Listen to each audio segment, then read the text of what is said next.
السلام علیکم ورحمۃ اللہ وبرکاتہ۔ نحمده ونصلی علی رسولہ الکریم، اما بعد فاعوذ باللہ من الشیطان الرجیم، بسم اللہ الرحمن الرحیم، رب اشرح لی صدری ویسر لی امری واحلل عقدۃ من لسانی یفقهوا قولی۔ شہر رمضان الذی انزل فیہ القرآن هدى للناس وبینات من الهدى والفرقان فمن شہد منکم الشہر فلیصمہ ومن كان مريضا أو على سفر فعدة من أيام أخر يريد الله بكم اليسر ولا يريد بكم العسر ولتكملوا العدة ولتكبروا الله على ما هداكم ولعلكم تشكرون۔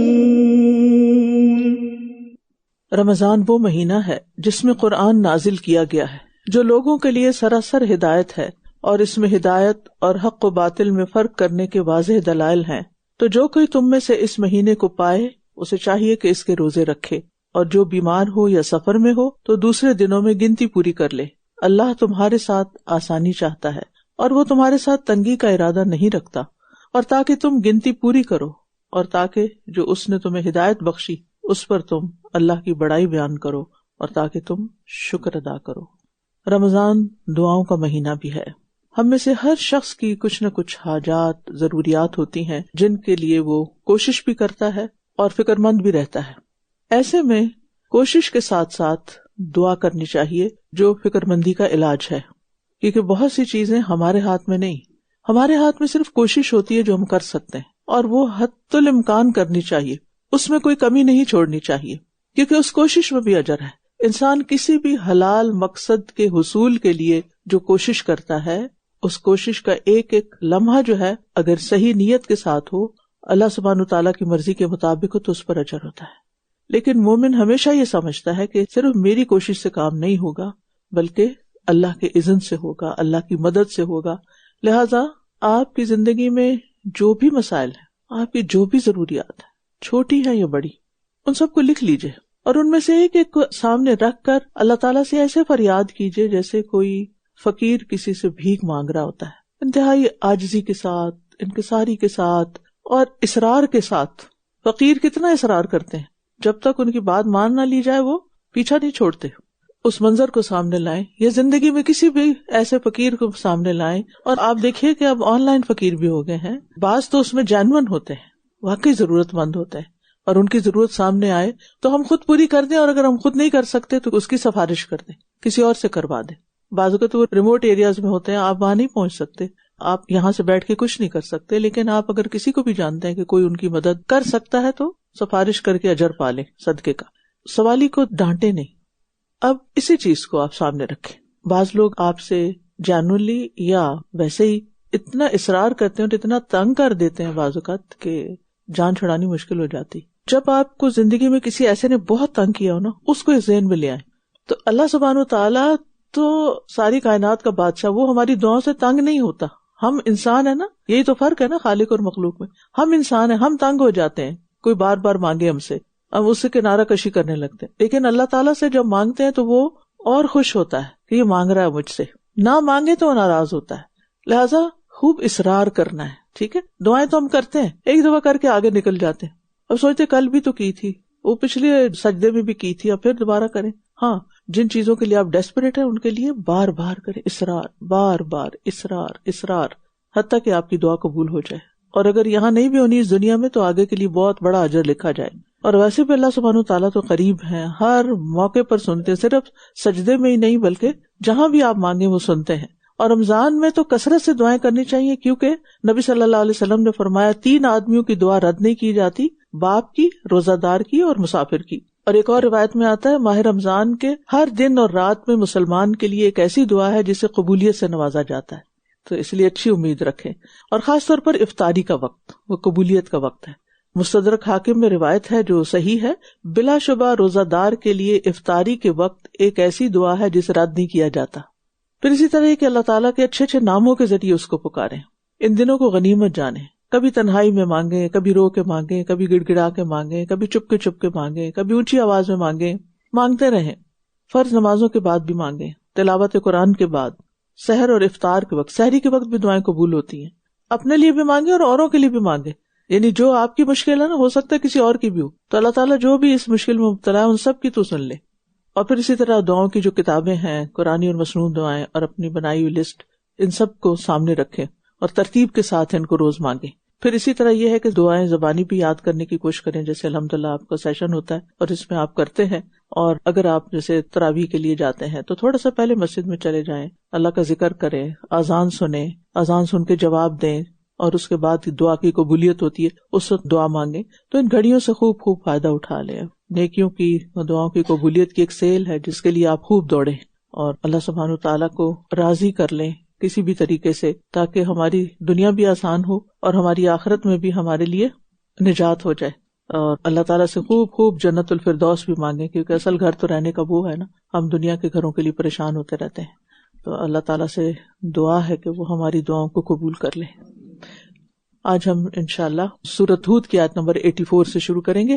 اپنی نیت کی تجدید کر لیں اور اپنے لیے دعا کریں، یا اللہ ہمیں دین اور ایمان والی زندگی عطا فرما، ایمان پر ہمارا خاتمہ ہو۔ اللہ سبحانہ تعالیٰ ہمیں اور ہمارے گھر والوں کو اور باقی تمام لوگوں کو ہر طرح کے شر، فساد اور فتنے سے محفوظ رکھے۔ اللہ تعالیٰ ہمیں دوسروں کا خیر خواہ بنا دے اور اللہ کی خاطر لوگوں سے محبت کرنے والا اور لوگوں کو اللہ سے جوڑنے کا ذریعہ بنا دے۔ اور اس کے لیے آپ نے کوشش بھی کرنی ہے، آپ اپنے ٹارگٹس میں رکھیے کہ آج میں یہاں تعلیم القرآن کر رہی ہوں، جب میں اس سیٹ پر نہیں ہوگی تو میری سیٹ پر کوئی ایک ہونا چاہیے جس کو مجھے لا کے بٹھانا ہے، اس پر ورک کرنا شروع کر دیں۔ یہ جگہ خالی نہیں ہونی چاہیے کہ آپ کا کورس اینڈ کی طرف جا رہا ہے اور پھر یہ کہ بس میرا تو کام پورا ہو گیا، باقی مجھے کسی کی فکر نہیں۔ جو دوسروں کی فکر کرتا ہے نا، اللہ تعالیٰ اس کی فکروں کا ذمہ لے لیتا ہے، ٹھیک ہے نا۔ تو آپ نے ایک اپنا گول سیٹ کرنا ہے کہ میں نے کسی نہ کسی کو، کم از کم ایک، زیادہ تو آپ 10 20 100 جتنے مرضی کر لیں، کسی نہ کسی کو اس راستے پہ لگا کے چھوڑنا ہے انشاءاللہ تعالیٰ، اللہ سے جوڑنا ہے، اور اسی کی دعا کر رہے ہیں ہم۔ وَإِلَى ثَمُودَ أَخَاهُمْ صَالِحًا قَالَ يَا قَوْمِ اعْبُدُوا اللَّهَ مَا لَكُمْ مِنْ إِلَٰهٍ غَيْرُهُ هُوَ أَنشَأَكُم مِّنَ الْأَرْضِ وَاسْتَعْمَرَكُمْ فِيهَا فَاسْتَغْفِرُوهُ ثُمَّ تُوبُوا إِلَيْهِ إِنَّ رَبِّي قَرِيبٌ مُجِيبٌ قالوا يا صالح قد كنت فينا مرجوا قبل هذا أتنهانا أن نعبد ما يعبد آباؤنا وإننا لفي شك مما تدعونا إليه مريب قال يا قوم أرأيتم إن كنت على بينة من ربي وآتاني منه رحمة فمن ينصرني من الله إن عصيته فما تزيدونني غير تخسير ويا قوم هذه ناقة الله لكم آية فذروها تأكل في أرض الله ولا تمسوها بسوء فيأخذكم عذاب قريب فعقروها فقال تمتعوا في داركم 3 أيام ذلك وعد غير مكذوب فلما جاء أمرنا نجينا صالحا والذين آمنوا معه برحمة منا عنا ومن خزي يومئذ إن ربك هو القوي العزيز وأخذ الذين ظلموا الصيحة فأصبحوا في ديارهم جاثمين كأن لم يغنوا فيها ألا إن ثمود كفروا ربهم ألا بعدا لثمود. اور سمود کی طرف ان کے بھائی صالح کو بھیجا. اس نے کہا اے میری قوم تم اللہ کی عبادت کرو جس کے سوا تمہارا کوئی معبود نہیں. وہی ہے جس نے تمہیں زمین سے پیدا کیا اور اس میں تمہیں آباد کیا. بس اس سے مغفرت طلب کرو پھر اس کی طرف لوٹ آؤ. بے شک میرا رب بہت قریب ہے جواب دینے والا ہے. قوم سمود مقام ہجر میں رہتے تھے اور آج کل یہ علاقہ مدینہ اور تبوک کے درمیان ہے جہاں ابھی تک ان لوگوں کے پہاڑوں میں تراش کے بنائے ہوئے مکانات موجود ہیں. اور یہ علاقہ مدائن صالح کہلاتا ہے. صالح علیہ السلام کا عرب قبیلہ تھا. صالح علیہ السلام نے بھی اپنی قوم کو یہی دعوت دی. ایک ہی دعوت ہے سارے پیغمبروں کی. سارے واقعات میں ایک ہی میسج ہے کہ اے قوم اللہ کی عبادت کرو اس کے سوا تمہارا کوئی الہ نہیں. اور پھر سب اپنی قوم کو استغفار کی دعوت دیتے ہیں کہ اللہ سے معافی مانگ لو بخشش مانگ لو. اللہ تعالیٰ کی پھر صفات بھی بتاتے ہیں کہ وہ بہت قریب ہے اور دعائیں سننے والا ہے. اسے کوئی پکارے تو بیچ میں کسی واسطے کی ضرورت نہیں ہے. کوئی اسے آہستہ پکارے یا بلند آواز سے پکارے, اکیلا پکارے یا مجلس میں پکارے, رب قریب بھی ہے اور قبول کرنے والا بھی ہے. اور ویسے بھی دعا جو ہے وہ ہر انسان کی ضرورت ہے اور خاص طور پر کمزوروں کا طاقتور ہتھیار ہے.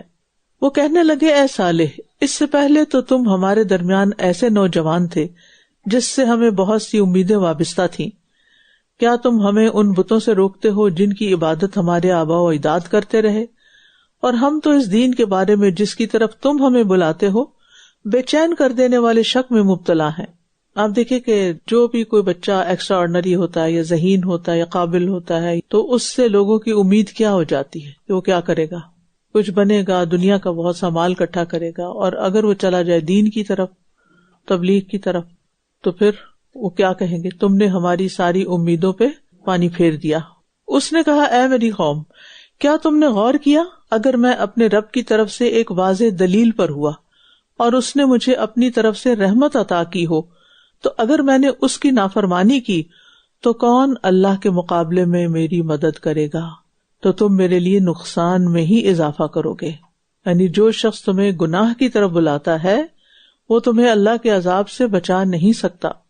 لہذا انسان کو گناہ کی طرف بلانے والے کی پکار پہ لبیک کہنے کی بجائے اللہ کی رسی کو مضبوط تھام لینا چاہیے.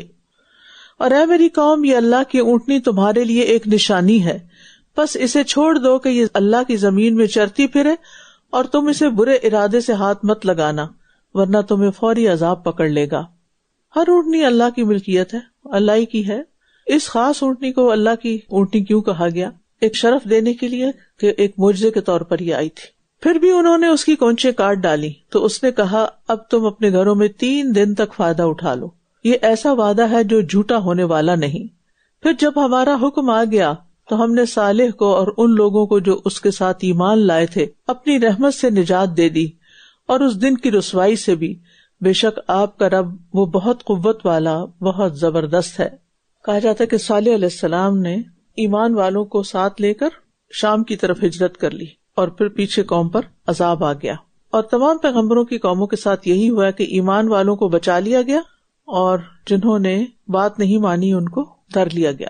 اور جن لوگوں نے ظلم کیا تھا انہیں ایک چنگاڑ نے پکڑ لیا تو وہ اپنے گھروں میں اوندھے منہ پڑے رہ گئے ایسے کہ گویا وہ کبھی ان میں بسے ہی نہ تھے. سنو بے شک سمود نے اپنے رب کی ناشکری کی, سنو دوری ہے سمود کے لیے.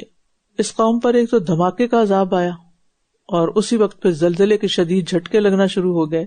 اور یہ بھی ہو سکتا ہے کہ دھماکے کی آواز زمین کے پھٹنے اور زلزلے سے پیدا ہوئی ہو اور اس طرح وہ اپنے گھروں میں ہی مر گئے اور بستی اس طرح ویران اور برباد ہوگی جیسے کوئی یہاں کبھی بسا ہی نہ تھا. وجہ کیا تھی؟ انہوں نے اللہ سے منہ موڑ کر غیر اللہ کی عبادت شروع کر رکھی تھی